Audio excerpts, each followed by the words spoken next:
يؤسفني ان انا اقول لك ان منتخب مصر خسر 3 في مباراة ودية قدام تونس، وخليني اقول لك ان منتخب مصر فيه كوارث. لا بجد والله، في عندنا في منتخب مصر كوارث. واللي انا مش قادر افهمه علي جبر هو ازاي بيلعب في المنتخب، او بيلعب في المنتخب على انهي اساس؟ يعني روي فيتوريا قدامه 18 نادي، شيل منهم الاهلي عشان اخد اللعيبة بتاعته، قدامه 17 نادي.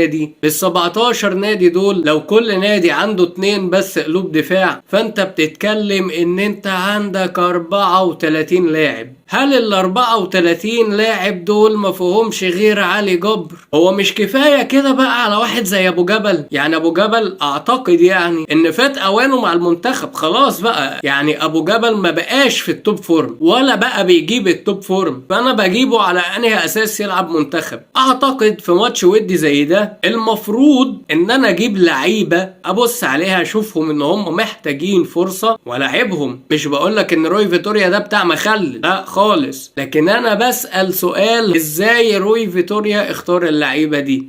بس